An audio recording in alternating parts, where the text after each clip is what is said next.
ज्यादा है।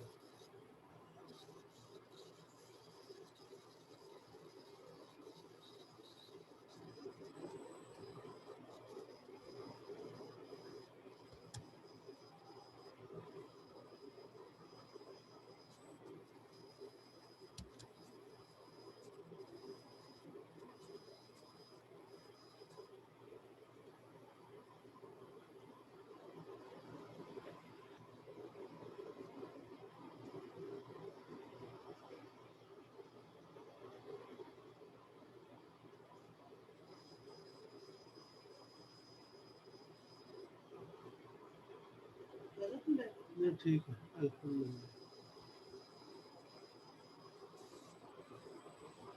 बादाम किशमिश तो दे दो। हाँ, यहाँ ला दो। 5 साल जितनी दे दो।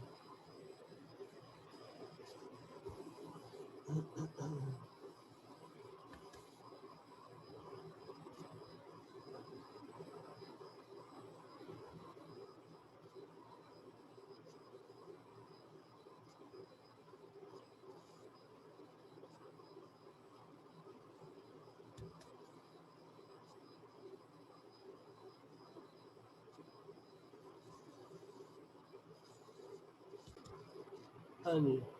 बिस्मिल्लाहिर्रहमानिर्रहीम। अल्लाहुम्मा सल्लि अला सय्यिदिना व मौलाना मुहम्मद व अला आलि सय्यिदिना व मौलाना मुहम्मद व बारिक वसल्लम। अज़ीज़ तलबा व तालिबात, अस्सलामु अलैकुम व रहमतुल्लाह। तो हम कल क्रॉस वर्ड का टॉपिक पढ़ रहे थे, इसमें हम एग्जांपल 3 पे थे कि हमारी मीटिंग का टाइम खत्म हो गया था। तो आज हम वहीं से शुरू करते हैं। एग्जांपल 3 में ये है कि आपको find a vector perpendicular to the plane that passes through the points p q and r. आपको 3 पॉइंट्स दिए हुए हैं। एक पॉइंट पी जिसके कोऑर्डिनेट्स 1 4 6 है, और इसी तरह से क्यू जिसके -2 5 -1 है, और आर जिसके 1 -1 और 1 है। तो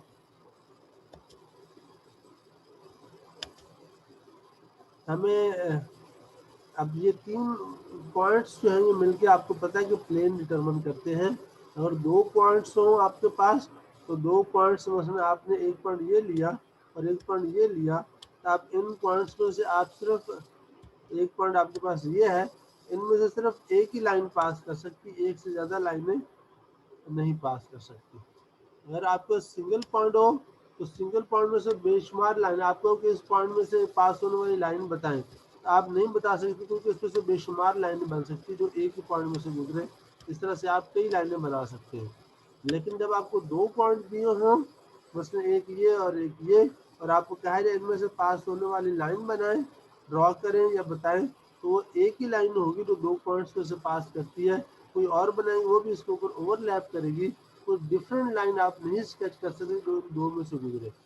अच्छा, अब आपको अगर कहा जाए कि जो 2 पॉइंट्स में से पास होने वाला प्लेन आप बनाएं, तो अब इस लाइन में से आप एक प्लेन को, इन 2 पॉइंट्स में से एक प्लेन गुजारेंगे, तो इसी तरह से आप उस अपने हाथ को थोड़ा सा टेढ़ा, हाथ को आप प्लेन समझ लें, तो आप इसकी सीध में अपने ये प्लेन स्केच कर सकते हैं।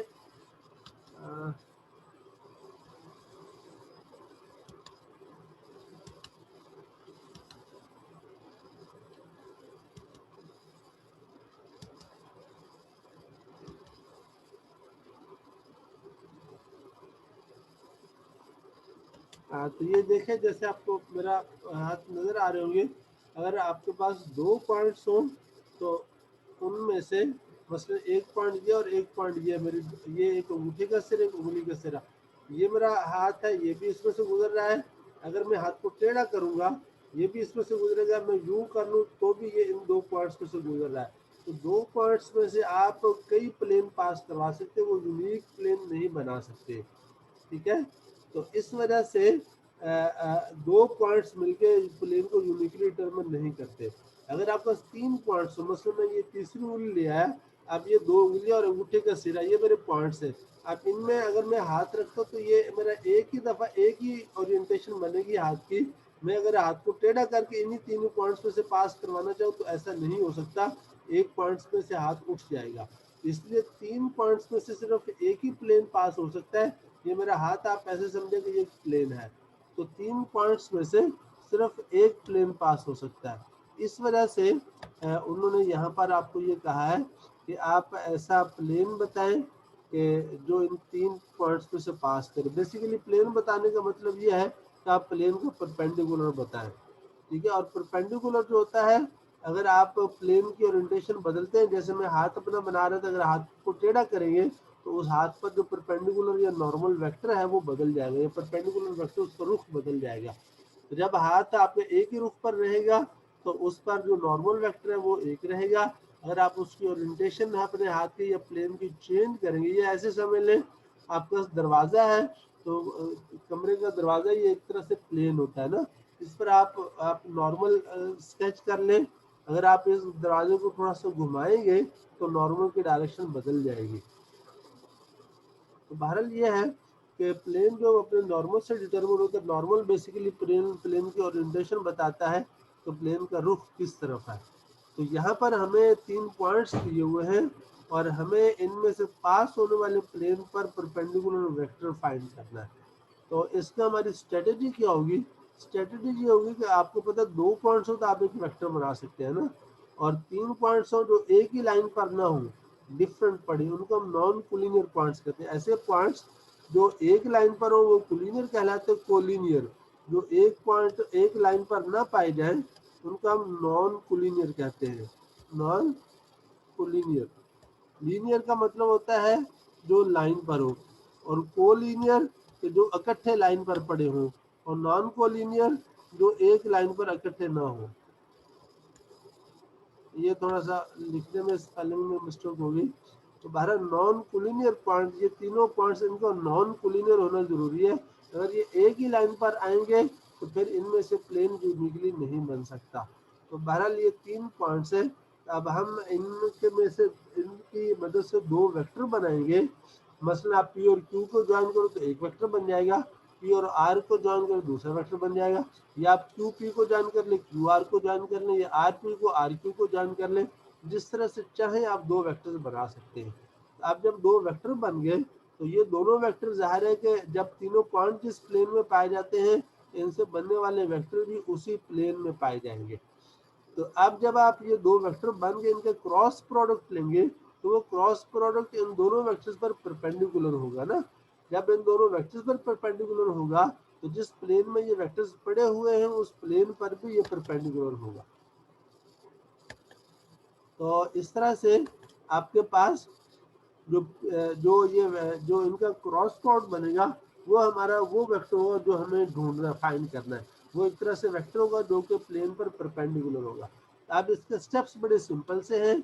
जब आपको तीन पॉइंट्स दिए हो और आपको कहा जाए कि इनमें से पास होने वाले प्लेन पर परपेंडिकुलर वेक्टर या प्लेन का नॉर्मल फाइंड करें तो आप क्या करेंगे? आप दो पेयर ऑफ पॉइंट्स बना के उनसे दो वेक्टर्स बना लें और फिर उन दो वेक्टर से क्रॉस प्रोडक्ट ले लें तो वो आपके परपेंडिकुलर वेक्टर बन जाता है।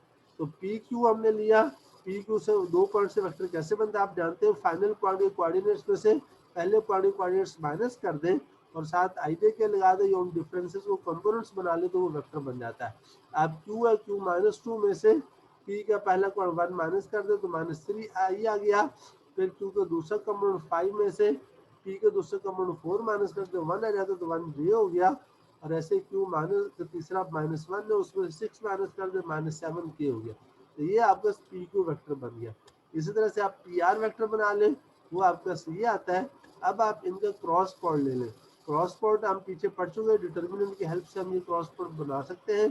तो डिटर्मिनेंट लिखा, पहली रो में आई जे के, दूसरी रो में पहला वेक्टर पी क्यू के कंपोनेंट्स, वो कंपोनेंट से -3 1 और -7 ये आ गए। और तीसरी रो में पी आर वेक्टर के कंपोनेंट्स, वो ये हमारे पास आई के से देंगे तो आई का 0 होगा, तो 0 -5 और -5 यानी आई जे के कोएफिशिएंट वो यहाँ लगा दिए। ये डिटर्मिनेंट में अब आप इसे एक्सपेंड कर लें, डिटर्मिनेंट एक्सपेंड करना आपको आता है। आई लेंगे तो आई पे मल्टीप्लाई करें 1 इंटू -5 और फिर डिफरेंस लेके माइनस करके -5 और -7 का प्रोडक्ट ले लेंगे ये आई के साथ। फिर जे करेंगे तो जे के साथ माइनस का साइन लगा के तो इन दोनों को आपस में मल्टीप्लाई करके उसमें से इन दोनों का प्रोडक्ट माइनस कर देंगे। फिर के लेंगे तो के इंटू ये 3 और -5 का प्रोडक्ट और -0 और 1 का प्रोडक्ट करेंगे, ये आपको तीसरा कंपाउंड बन जाएगा। इस तरह से ये आपका वेक्टर बन गया। ये ऐसा वेक्टर है जो इन तीनों पॉइंट्स में से पास होने वाले प्लेन के परपेंडिकुलर है। अब चौथी एग्जांपल देखें, find the area of the triangle with vertices this and this. ये 3 पॉइंट्स हैं, इनसे बनने वाली ट्रायंगल के एरिया हमें चाहिए। अब आप पीछे पढ़ चुके हैं तो दो वेक्टर्स का जो क्रॉस प्रोडक्ट है वो आपको पैरेललोग्राम का एरिया देता है। तो जब आपके पास 3 पॉइंट्स हो, जैसे मेरे पास एक पॉइंट ये पी है, फर्ज करें ये पॉइंट पी है, इसी तरह से मैं एक दूसरा पॉइंट ये क्यू ले लेता हूँ फर्ज करें, और इस तरह से मैं एक तीसरा पॉइंट इसको आर ले लेता हूँ और मुझे इस इनसे बनने वाले ट्रायंगल के एरिया चाहिए। आप इसे बड़ी आसानी से देख सकते हैं कि ये जो आपके पास 3 पॉइंट्स हैं इनसे आप अगर पैरेललोग्राम बना लें तो ये आपकी जो है पैरेललोग्राम बन जाएगी।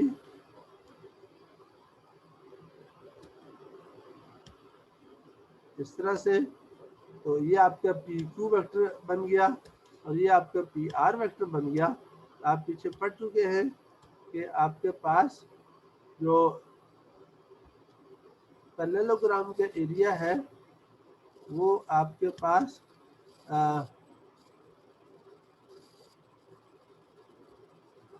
ये जो पी क्यू और पी आर वेक्टर्स का क्रॉस प्रोडक्ट का मैग्नीट्यूड है वो आपको इस पैरेललोग्राम का एरिया देता है। अब हमारे पास जो अब ये तो बन गई पैरेललोग्राम, लेकिन हमें चाहिए था ट्रायंगल। ट्रायंगल हमारी ये बनती है पी क्यू आर से जो ट्रायंगल बनेगी वो आपके पास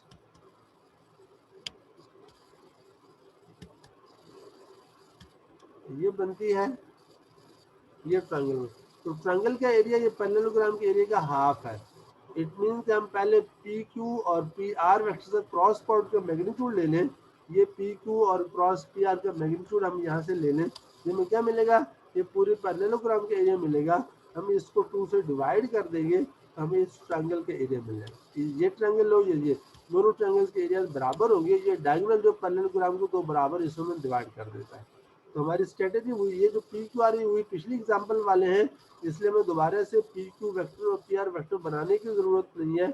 और ये हत्या कि पिछले में हमने इससे क्रॉस प्रोडक्ट भी फाइंड किया हुआ है, इसलिए हम पिछली एग्जाम्पल वाला डाटा जो है वो यूज कर लेते हैं। तो पीछे हमने देखा था इसका जो क्रॉस प्रोडक्ट ये आया था -40 आए -15 जे +15 के, ये -40 -15 15 ये इसके कंपोनेंट्स आ गए। ये क्रॉस प्रोडक्ट हमारे पास आ गया।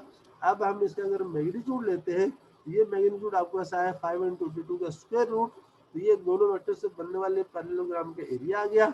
इसको यहाँ से 2 से डिवाइड कर दिया, ये हमारे पास ट्रायंगल का एरिया। तो यहाँ तक ये एग्जांपल पूरी होगी। अब हम आगे थोड़ा सा क्रॉस प्रोडक्ट के हवाले से देखते हैं। हमने देखा था दो वेक्टर से क्रॉस प्रोडक्ट जो होता है वो दोनों के ऑर्थोगोनल होता है। तो हमने जो कोऑर्डिनेट सिस्टम अपना बनाया था उसमें आपने देखा था कि एक्स एक्सिस और वाई एक्सिस से बनने वाला जो प्लेन है हमने उसे एक्स वाई प्लेन कहा था और जी एक्सिस उसके परपेंडिकुलर था। इसका मतलब ये हुआ एक्स एक्सिस के अलाउंग जो वेक्टर है अगर हमने उसे आई कहा था, वाई के अलाउंग जे कहा था, जी के अलाउंग के कहा था, अगर एक्स और वाई के अलाउंग जो वेक्टर है उनका क्रॉस प्रोडक्ट लेंगे तो इसकी डायरेक्शन क्या होगी, ये के वेक्टर के पैरेलल हो जाएगा, क्योंकि ये जो क्रॉस प्रोडक्ट है ये आई और जे से बनने वाले प्लेन को नॉर्मल होगा और ज़ाहिर वो नॉर्मल जी एक्सिस है या के वेक्टर होगा। इस तरह से हम कह सकते हैं कि आई क्रॉस जे जो है हमारा ये के बनता है। इस तरह से जे क्रॉस के ले यानी वाई एक्सिस और जी एक्सिस का जो नॉर्मल है वो एक्स एक्सिस बनता है, इसलिए जे क्रॉस के लेंगे तो आई आएगा और जी एक्सिस और एक्स एक्सिस का नॉर्मल लेंगे तो वो वाई एक्सिस आता है, इसलिए ये जे आएगा। और ये जो आई जे के ये हमने राइट हैंड रूल से लेंगे, आई से जे की तरफ अपने राइट हैंड की उंगलियां घुमाएंगे, आपका थंब जो है वो के की डायरेक्शन में, इस तरह से अपने जे वेक्टर की तरफ से के वेक्टर की तरफ अपनी राइट हैंड की उंगलियां घुमाएंगे तो आपका राइट हैंड का थंब आई के लॉन्ग होगा, ऐसे यहाँ पर। और अगर आप इनकी तरतीब बदल दे, जे क्रॉस आई करते हैं यानी वाई एक्सिस से एक्स एक्सिस की तरफ उंगलियां घुमाएंगे, आपको जो राइट हैंड का थंब है वो नेगेटिव जी एक्सिस की तरफ होगा, इस वजह से ये माइनस के हो जाएगा। यहाँ पर भी जे क्रॉस के है, इसे के क्रॉस जे करें तो माइनस आई हो जाएगा, के क्रॉस आई जे था, आई क्रॉस के करें इसकी तरतीब बदलेंगे, यहाँ साइन चेंज हो जाएगा। ये बात हम पीछे पढ़ चुके हैं। यहाँ से ये साबित हुआ क्रॉस प्रोडक्ट में ऑर्डर तब्दील करने से वेक्टर बराबर नहीं रहते, क्योंकि इनकी डायरेक्शन उलट जाती है, बेशक मैग्नीट्यूड बराबर रहेगा लेकिन डायरेक्शन अपोजिट हो जाती है। इस तरह से जो जो ये दो वेक्टर्स हैं हम इनको बराबर नहीं कह सकते। दो वेक्टर बराबर तभी होते हैं जब उनके मैग्नीट्यूड भी बराबर हो और डायरेक्शन भी सेम हो। आई क्रॉस जे, जे क्रॉस ए, इनके मैग्नीट्यूड तो बराबर हैं लेकिन इनकी डायरेक्शन अपोजिट है। इट मीन कि क्रॉस प्रोडक्ट में कम्यूटेटिविटी की प्रॉपर्टी नहीं पाई जाती। इसी ठीक है, ये चीज़ आ गई। इसी तरह से अब हम आते इस बात की तरफ कि अगर हम आई क्रॉस जे लेते हैं, ये ट्रिपल प्रोडक्ट है, यानी आई क्रॉस जे लिया तो ये हमारे पास के आ गया, तो ये हमारे पास आ गया आई क्रॉस के। आई क्रॉस के जो है ये हम पीछे यहाँ देख चुके, आई क्रॉस के हमारा माइनस जे था तो यहाँ माइनस जे आ गया। इट मीन्स कि आपके पास अगर ये आई क्रॉस जे हो तो ये माइनस जे बना, यानी ये जो वेक्टर रिपीट हो रहे थे इनको छोड़ के जो तीसरा वेक्टर था उसका नेगेटिव आ गया। लेकिन इसमें ये बात नोट करें कि आपके पास ये जो ब्रैकेट के अंदर प्रोडक्ट है ये डिफरेंट वेक्टर्स का है। अगर आप ब्रैकेट के अंदर प्रोडक्ट्स जो है उसमें सेम वेक्टर ले लें, जैसे यहाँ पर है आई क्रॉस आई ले लें, तो हम पीछे पढ़ चुके हैं कि सेम वेक्टर्स का क्रॉस प्रोडक्ट जीरो होता है, क्योंकि सेम वेक्टर पैरेलल होते हैं, उनके दरमियान एंगल जीरो होता है और क्रॉस प्रोडक्ट में साइन फंक्शन यूज होता है, तो जब उनके दरमियान एंगल जीरो का साइन ऑफ जीरो जीरो हो जाता है, इसलिए आई क्रॉस आई जो है ये जीरो हो जाएगा, तो जीरो क्रॉस जे जीरो हो जाता है। इसका मतलब ट्रिपल प्रोडक्ट में ब्रैकेट के अंदर जो दो वेक्टर्स है अगर वो सेम आ जाए तो आपके पास जो ये ट्रिपल प्रोडक्ट है ये जीरो बन जाता है। ट्रिपल का मतलब है कि तीन वेक्टर्स का प्रोडक्ट। तो यहाँ से ये बात भी पता चली कि अगर आप ये इस बल्कि इसमें एसोसिएटिविटी को उसने डिस्प्रूव किया है कि आप आई और जे इसको पहले इनका प्रोडक्ट क्रॉस प्रोडक्ट लें, बाद में इस आई का लें, और एक तो आपके पास आंसर है माइनस जे। अगर आप पहले आई और आई का क्रॉस प्रोडक्ट लें यानी तरतीब बदल दें क्रॉस प्रोडक्ट लेने की, बाद में जे का क्रॉस प्रोडक्ट ले लें, आपका आंसर जीरो आता है, तो आंसर बदल गया। इसका मतलब यह है कि ट्रिपल प्रोडक्ट में एसोसिएटिव लॉ होल्ड नहीं करता, या क्रॉस प्रोडक्ट में एसोसिएटिव लॉ होल्ड नहीं करता। यानी ऐसा नहीं है कि आप पहले इन दो को क्रॉस प्रोडक्ट लेके फिर तीसरे से ले लें, या पहले पहले और दूसरे का क्रॉस प्रोडक्ट लेके फिर तीसरे का ले लें तो आंसर सेम रहेगा, तो ऐसा नहीं है। इसका मतलब ये है कि क्रॉस प्रोडक्ट में एसोसिएटिव लॉ होल्ड नहीं करता। इस तरह से हमने ये क्रॉस प्रोडक्ट की बाकी प्रॉपर्टी जो होल्ड करती है प्रॉपर्टीज वो ये वाली है, दो हमने प्रूव करते हैं वो होल्ड नहीं करती, कम्यूटेटिविटी होल्ड नहीं करती और एसोसिएटिविटी होल्ड नहीं करती।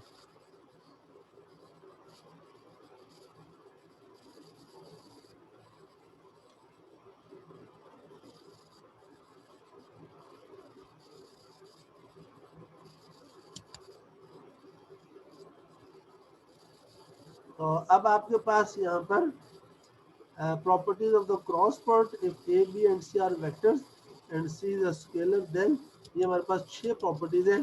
पहले कि ए क्रॉस बी लेंगे, ऑर्डर चेंज किया तो माइनस बी क्रॉस ए हो जाएगा। दूसरे स्केलर मल्टीप्लिकेशन उनकी एसोसिएटिविटी वो होल्ड करती है, सी को चाहे पहले वेक्टर से मल्टीप्लाई करके क्रॉस प्रोडक्ट ले ले, या पहले क्रॉस प्रोडक्ट लेके मल्टीप्लाई कर ले, या दूसरे वेक्टर से स्केलर को मल्टीप्लाई करके क्रॉस प्रोडक्ट ले। तीनों सूरतों में ये क्रॉस प्रोडक्ट्स आपस में बराबर रहते हैं और इस तरह से क्रॉस प्रोडक्ट सम पर डिस्ट्रीब्यूट हो जाता है। ए क्रॉस बी प्लस सी लेंगे तो ए क्रॉस बी प्लस ए क्रॉस सी हो जाता है। तो ये क्रॉस प्रोडक्ट लेफ्ट साइड से भी सम पर डिस्ट्रीब्यूट हो जाता है और राइट साइड पर भी डिस्ट्रीब्यूट हो जाता है, दोनों तरफ से डिस्ट्रीब्यूट होता है। इस तरह से पांचवें में ये है, ये आपके पास बी क्रॉस सी और ये डॉट है, यानी आपने डॉट प्रोडक्ट और क्रॉस प्रोडक्ट को मिक्स किया है। ए डॉट बी क्रॉस, तीन वेक्टर्स हैं, आपने पहली लोकेशन पर डॉट रखा है, दूसरी लोकेशन पे क्रॉस रखा है। आप बदल दें, आप पहली लोकेशन पे क्रॉस रख दें, दूसरी पे डॉट रख दें, तो ये आपस में बराबर रहते हैं। ठीक है, ये बड़ा इंपॉर्टेंट रिलेशन है, इसको हम स्केलर ट्रिपल प्रोडक्ट कहते हैं। क्या कहते हैं? Scalar triple. देखिए तीन वेक्टर्स का डॉट प्रोडक्ट नहीं हो सकता, क्योंकि जब एक दफा आपने दो का डॉट प्रोडक्ट ले लिया वो स्केलर हो जाएगा। आप स्केलर का वेक्टर से डॉट प्रोडक्ट नहीं हो सकता। अलबत्ता ये हो सकता है कि आप दो वेक्टर से क्रॉस प्रोडक्ट लें तो वो वेक्टर आएगा, उससे किसी तीसरे से डॉट प्रोडक्ट ले लें। इस तरह से ये हमारा जो स्केलर ट्रिपल प्रोडक्ट है ये वेल डिफाइंड है। और स्केलर ट्रिपल प्रोडक्ट की खास बात यह है कि इसमें डॉट और क्रॉस की जो पोजीशंस है उनको इंटरचेंज कर दे तो उससे फर्क नहीं पड़ता। ये डॉट बी क्रॉस सी ले, ये क्रॉस बी डॉट सी ले, दोनों सेम होंगे। और इसमें इंपॉर्टेंट ये है कि आपने क्रॉस पहले परफॉर्म करना है। अगर आप डॉट पहले परफॉर्म कर देंगे तो डॉट से स्केलर आउटपुट आएगा, तो वो फिर तीसरे वेक्टर के साथ उसका आप क्रॉस प्रोडक्ट, उसका वेक्टर प्रोडक्ट नहीं ले सकते। तो इस तरह से इसमें जो स्केलर ट्रिपल प्रोडक्ट है इसमें ये डॉट और क्रॉस की पोजीशन इंपॉर्टेंट नहीं है, लेकिन ये इंपॉर्टेंट है कि पहले आपको क्रॉस पढ़ लेना है। इसी वजह से क्रॉस पढ़ के ब्रैकेट लगाई हुई है क्योंकि आप गलती न कर बैठे। उसका छठा है, ये ट्रिपल प्रोडक्ट है, यानी तीन वेक्टर्स का आपस में क्रॉस पर, ए क्रॉस बी क्रॉस सी। जाहिर है बी क्रॉस सी भी एक वेक्टर है, उसका आप ए से क्रॉस प्रोडक्ट लेंगे तो वो भी एक वेक्टर आएगा। अब ये तीन वेक्टर्स का क्रॉस प्रोडक्ट है, इसका फार्मूला क्या बनेगा? ये इंपॉर्टेंट है, आप पीछे छोटी एफएससी में पढ़ चुके होंगे, महाराज नहीं पढ़ा तो यहाँ दिया हुआ है। इसको याद रखने का तरीका ये है कि आपके पास यानी आपने ये जो पहला वेक्टर है, सबसे पहले को तीसरे से डॉट पर लेना है, ए डॉट सी, ये स्केलर आएगा, तो सिंपली इसको बी से मल्टीप्लाई कर देना, ये आपके पास A dot C into B आ गया। पहले को तीसरे से उसको डॉट पर लेके ए डॉट सी और साथ बी, चूंकि ये स्केलर होगा साथ बी वेक्टर वैसे ही लगा दे। उसके बाद माइनस करके अब आप पहले और दूसरे को मल्टीप्लाई करें, ए डॉट बी और साथ ये चूंकि स्केलर आएगा इसका सी वेक्टर वैसे ही लगा दें। तो ये याद रखने का तरीका है कि पहले और तीसरे का डॉट प्रोडक्ट साथ दूसरा वेक्टर वैसे लिख दे, माइनस पहले और दूसरे का डॉट प्रोडक्ट और साथ तीसरा वेक्टर वैसे लिख दे, तो ये आपके पास इन तीन वेक्टर्स का क्रॉस प्रोडक्ट आता है। अब इनकी प्रॉपर्टीज का प्रूफ है, प्रूफ सिंपल है, ए बी सी उसी तरह से आप ट्रिपलेट्स की शक्ल में ले लें और लेफ्ट हैंड साइड को पहले कैलकुलेट कर लें, फिर उसे रीअरेंज करके आप राइट हैंड साइड बना सकते हैं। इस तरह से आप बाकी सारी प्रॉपर्टीज को प्रूव कर सकते हैं। तो ये ट्रिपल प्रोडक्ट्स आ गए, इनको आपको ऊपर थोड़ा सा बता दिया है। बाई डेफिनेट आप उस तरह से कर सकते हैं कि क्रॉस पर लेना भी आपको आता है, डॉट पर लेना भी आता है, आप उस तरह से कर सकते हैं। लेकिन ट्रिपल प्रोडक्ट से कुछ शॉर्टकट फार्मूले जैसे ए डॉट बी क्रॉस सी है, इसको हम स्केलर ट्रिपल प्रोडक्ट कहते हैं। इसका शॉर्टकट ये है कि आप इस डिटर्मिनेंट से ले सकते हैं, यानी पहले वेक्टर ए के कंपोनेंट्स पहली रो में, दूसरे वेक्टर कंपोनेंट्स दूसरी रो में, तीसरे कंपोनेंट्स तीसरी रो में। जब आप ये डिटर्मिनेंट कंप्यूट कर चुके होंगे तो ये आपके पास इसका स्केलर ट्रिपल प्रोडक्ट आ गया। तो अब इसकी हम एक ज्योमेट्रिक इंटरप्रिटेशन देते हैं। ज्योमेट्रिक इंटरप्रिटेशन बड़ी सिंपल सी है। आप जानते हैं कि बी क्रॉस सी जो है ये आपको पैरेललोग्राम के एरिया देता है। तो अगर मैंने बी वेक्टर खींच लिया, ये मैंने सी वेक्टर खींच लिया, बी और सी से ये मैंने बॉटम पर एक पैरेललोग्राम बना लिया है। इस पैरेललोग्राम का जो एरिया है वो बी क्रॉस सी है। अब ये बी क्रॉस सी कैसा वेक्टर होगा? ज़ाहिर है B cross C vector B और सी दोनों वेक्टर्स के परपेंडिकुलर होगा। अगर ये बी और ये सी है, इनसे बनने वाला ये जो प्लेन है जिसमें ये नीचे वाली पैरेललोग्राम की साइड पड़ी है, नीचे वाला फेस है, इस पर मैं बिल्कुल परपेंडिकुलर वेक्टर को स्केच करूं, ये मेरे पास बी क्रॉस सी है, ये वाला। ये चूंकि बी क्रॉस सी के लिए जरूरी है तो वो बी और सी दोनों के परपेंडिकुलर हो। तो बी सी फर्ज करें एक्स वाई प्लेन में पड़े हुए हैं, तो आपको जो बी क्रॉस सी है ये जी वेक्टर के जी एक्सिस के पैरेलल हो जाएगा। अच्छा, अब फर्ज करें तो मेरे पास तीसरा वेक्टर भी है, तो मैं तीसरे वेक्टर की जो भी डायरेक्शन हो, यहाँ उस तीसरे को मैंने ये यूज स्केच कर लीजिए। अब ये जो ए बी सी तीनों वेक्टर, इनसे मैं पैरेलल पिवट बना लेता हूँ। ये बेसिकली आपके पास ये बन जाएगी, ये जो टेढ़ा क्यूब बना हुआ है, ठीक है। तो इसको आप देखें तो ये बी सी और ये आपके पास ए आ गया। अब मुझे ये जो पैरेललोपिपेड है, अगर मुझे इसका वॉल्यूम लेना हो, तो आप जानते हैं कि पैरेललोपिपेड के वॉल्यूम का फार्मूला ये है कि इसकी बेस का एरिया मल्टीप्लाइड बाय इसकी परपेंडिकुलर हाइट। परपेंडिकुलर हाइट इसकी ये अगर वेक्टर ए है, तो यहाँ से अगर मैं इसकी टिप से नीचे इसकी बेस तक वेक्टर स्केच करूँ, ये नीचे तक चला गया, तो बहरहाल ये यहाँ तक ये वेक्टर आएगा, यहाँ तक। ये जितनी हाइट है ये वाली, ये एच हाइट कहलाती है। तो पैरेललो इस ये जो आपका पैरेललोपिपेड है, इसका वॉल्यूम का फार्मूला था बेस का एरिया मल्टीप्लाइड बाय ये हाइट, ये हाइट, ये इधर हमने इसके पैरेलल हाइट ये इसे एच कहा हुआ है। ये जो हाइट एच है ये कैसे आएगी, तो इसका आसान तरीका ये है कि आपके पास ये वेक्टर ए है और ये वेक्टर बी क्रॉस सी है। तो अगर आप वेक्टर ए की बी क्रॉस सी पर प्रोजेक्शन ले लें, वेक्टर ए की बी क्रॉस सी पर अगर आप प्रोजेक्शन ले लें, तो ये आपको हाइट एच मिल जाती है। तो यू हाइट एच पर क्या, ए की बी क्रॉस सी पर प्रोजेक्शन क्या होगी, वो होगी आपकी ए का magnitude into cos of theta. तो ये यहाँ से आपको ये एच आ गया, H is a magnitude of A into cos of theta. तो ये हाइट मल्टीप्लाइड बाय ये बेस एरिया। बेस एरिया क्या होता है वो हम पढ़ चुके हैं, वो बी और सी के क्रॉस प्रोडक्ट का मैग्नीट्यूड होगा। तो ये इसके बेस का एरिया आ गया, A is area of B cross C, और हाइट इसकी एच आ गई, ए मैग्नीट्यूड कॉस थीटा। अब इसका जो वॉल्यूम होगा वो बेस एरिया को हाइट से मल्टीप्लाई करने से आएगा, यानी v is equal to a h. तो ए हमारे पास है बी क्रॉस सी का मैग्नीट्यूड, एच हमारे पास है ए मैग्नीट्यूड इनटू कॉस थीटा। ये हमारे पास वॉल्यूम का फार्मूला आ गया।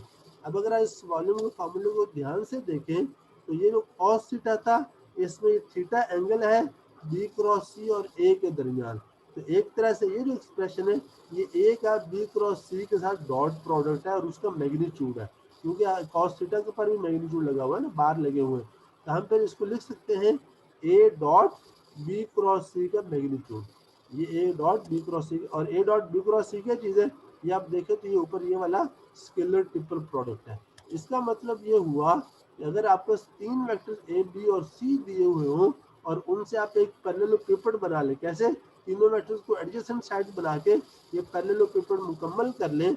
अब आपको इसका अगर वॉल्यूम चाहिए हो, इसका वॉल्यूम आपको कहाँ से मिलेगा, आप इन तीनों वेक्टर्स का स्केलर ट्रिपल प्रोडक्ट लेके उसका मैग्नीट्यूड लें, तो वो आपको इसका वॉल्यूम देता है।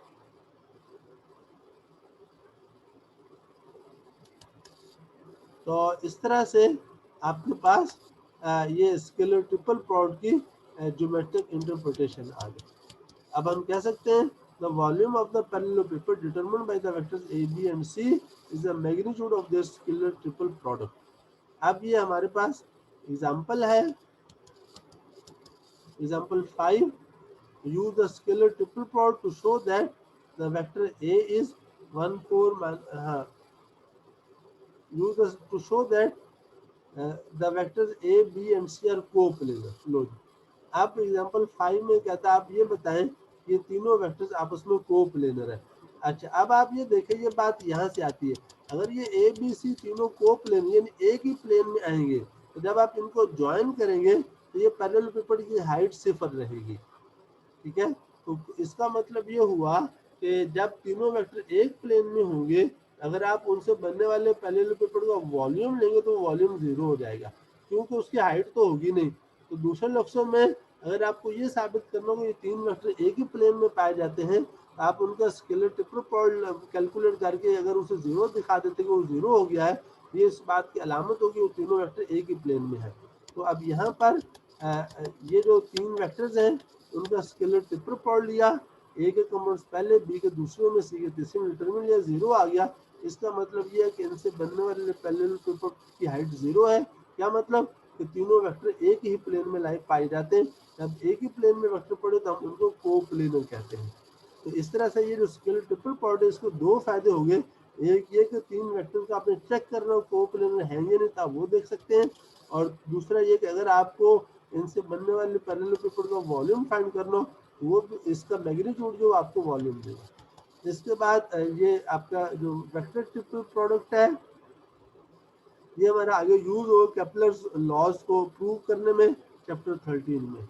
इसका टॉर्क है, टॉर्क आप जानते हैं, टॉर्क जो है ये रोटेशन को रिप्रेजेंट करता है। अगर आपके पास किसी भी चीज को किसी एक्सिस के अबाउट रोटेट करना हो तो रोटेशन हम कैसे लेते हैं। मसलन ये रेंच है ना, ये आपके पास नट है, ये रेंच आपने यहाँ लगा दिया, अब आप यहाँ पर अपना हाथ पकड़ के आप इसे घुमाते हैं, ये आप फोर्स लगाते हैं ना। फर्स्ट फिर आप इस डायरेक्शन में फोर्स लगाई तो ये आप इस ये जो आपका एक्सिस ऑफ रोटेशन है, ये जो आपका नट है इसकी जो सीध है, जिस सीध में नट है वो इसका एक्सिस ऑफ रोटेशन, क्योंकि इसके अबाउट ये घूमता है। और जो वेक्टर आर है ये फोर्स वेक्टर का इसके एक्सिस ऑफ रोटेशन से परपेंडिकुलर डिस्टेंस है। इसलिए ये जो रेंज की लंबाई के अलाउंग ये जो वेक्टर बनता है ये आपका बेसिकली आर वेक्टर बनता है। तो अब जब आप इस पे फोर्स लगाते हैं ये नट घूमेगा, तो ये जो घुमाव आ रहे हैं हम टॉर्क कहते हैं। ये घुमाव और ये जो घुमाव है इसकी डायरेक्शन क्या होगी, इसकी डायरेक्शन अलोंग द नट होगी। ये जो नट है और नट बेसिकली अलोंग द नट कैसे होगी, इसकी डायरेक्शन बेसिकली जो टॉप बनता है ये आर और एफ के क्रॉस पॉट से बनता है, और इसकी जो डायरेक्शन होगी टॉप की वो आर और एफ से बनने वाले प्लेन के परपेंडिकुलर होगी, यानी आर क्रॉस एफ से डायरेक्शन बनती है टॉप की। तो आर जो है रेंच हुआ, एफ आपका हाथ है जिस तरफ आप नीचे की तरफ फोर्स लगा रहे हैं। आप बड़ी आसानी से देख सकते हैं जो नट की डायरेक्शन है वो रेंच और आपका जिस तरफ आप फोर्स लगा रहे हैं इन दोनों डायरेक्शन से बनने वाले प्लेन के परपेंडिकुलर होती है। और इस तरह से टॉ जो है टॉर्क ये आर क्रॉस एफ हो गया। तो यहाँ से जो टॉर्क का मैग्नीट्यूड है वो आर क्रॉस एफ का मैग्नीट्यूड होगा, और इससे आपका ये वाला फार्मूला बनता है। यहाँ से आप बड़ी आसानी से देख सकते हैं। अगर आप यहाँ जो फोर्स लगाते हैं, अगर आप फोर्स इस तरह से लगाएं कि आर और एफ के दरमियान एंगल आपका 90 डिग्री का हो, तो आप देखेंगे कि आपको फोर्स ज़्यादा लगती है। अगर आप टेढ़े हाथ से फोर्स को टेढ़ा कर दें, ये एंगल आपका 90 ना हो तो आपकी फोर्स है वो कम होती है। अगर आप यूं टेढ़ा कर दें हाथ को या यूं टेढ़ा कर दें तो जो आप देखें जो घुमाव में आपकी फोर्स लगती है वो हल्की लगती है। वजह क्या है, तो जो फोर्स का जो घुमाव टॉर्क है उसमें साइन थीटा यूज होता है। जब ये परपेंडिकुलर होंगे आर और एफ एंगल 90 का होगा तो साइन 90 1 होगी, यानी ये साइन 90 मैक्स, ये साइन थीटा मैक्सिमम होगा। अगर एंगल 90 नहीं होगा तो फिर साइन थीटा जो है 1 से छोटा हो जाएगा। इस वजह से आपके पास ये जो टॉर्क है ये फिर छोटा हो जाएगा। तो एक तो ये बात हो गई कि आपके पास जो टॉर्क का मैग्नीट्यूड है वो आर और एफ के दरमियान एंगल पर डिपेंड करता है। इसी तरह से ये आर के मैग्नीट्यूड पर भी डिपेंड करता है। देखिए टॉर्क के मैग्नीट्यूड में आर का मैग्नीट्यूड है, इसका मतलब ये रेंच की लंबाई अगर बड़ी हो, यानी बड़ा रेंच जब आप यूज करते हैं तो उससे ज्यादा फोर्स लगती है क्योंकि उसका आर बड़ा हो जाता है। इसी तरह से अगर आप फोर्स ज्यादा लगाएंगे तो भी टॉर्क बड़ा होगा। तो टॉर्क जो है वो रेंज की लंबाई पर भी डिपेंड करता है, आपकी फोर्स पर भी डिपेंड करता है, और फोर्स और आर वेक्टर रेंज की जो लेंथ है इसके दरमियान आप जो एंगल बनाते हो उस पर भी डिपेंड करता है। इस तरह से ये आपके पास टॉर्क का मैग्नीट्यूड आया। और देखिए तो टॉर्क जो है दो क्रॉस प्रोडक्ट की मदद से डिफाइन हुआ है। अब टॉर्क की डायरेक्शन को भी आप जानते हैं, आर वेक्टर से एफ वेक्टर की तरफ आप अपनी उंगलियां घुमाएं तो right hand side, right hand की तो जिस तरफ आपका थंब होगा वो टॉर्क की डायरेक्शन होगी। तो इसलिए यहाँ पर जब आप आर से एफ की तरफ अपनी यूं उंगलियां घुमाएंगे तो आपका थंब जो होगा वो इस तरफ जाएगा। तो ये आपके पास थंब की डायरेक्शन है। अगर आप ऊपर को घुमाएंगे फोर्स ऊपर की तरफ होगी तो फिर आपके जो थंब है ये डायरेक्शन उलट जाएगी, अपोजिट दूसरी तरफ इस तरफ आ जाएगी। इसी वजह से जब आप रेंच को एक तरफ घुमाते हैं मतलब नीचे की तरफ तो काबला आपका टाइट होता है यानी अंदर की तरफ जाता है। जब आप उल्टे रुख पे घुमाते हैं तो ये काबला आपका बाहर की तरफ आता है यानी इसका रुख बदल जाएगा, जिस तरफ ये काफिला ट्रेवल करेगा वो टॉर्क की डायरेक्शन होगी, यूं समझिए। तो ये आप अपने इसको रेंच को घुमाने की जो डायरेक्शन है उसके बदलने से आप टॉर्क की डायरेक्शन बदल सकते हैं। तो बहरहाल ये आपके पास टॉर्क आ गया। अब ये एग्जांपल 6 है। A bolt is tightened by applying a 40 Newton force to a 0.25 m wrench as shown in figure 5। ये फिगर 5 में है, ये आपका फोर्स का मैग्नीट्यूड है, ये आपका रेंच की लंबाई है। Find the magnitude of the torque about the centre of the bolt. इसका मैग्नीट्यूड आपको बताना है, तो उसने एंगल आपको बता दिया है कि आर अगर ये है और फोर्स की ये डायरेक्शन, दोनों का एंगल 75 डिग्री का। अब टॉर्क और ये जो लंबाई है ये वाली रेंच की, ये 0.25 मीटर है। तो हम अगर ऐसा सिस्टम में जाएं, ऐसे सिस्टम में टॉर्क का मैग्नीट्यूड आर क्रॉस एफ का मैग्नीट्यूड, आर का मैग्नीट्यूड 0.25 मीटर, एफ का magnitude 40 newton, sine of 75 degree calculate कर लें, तो ये न्यूटन इंटू मीटर ये टॉर्क की डायमेंशन है।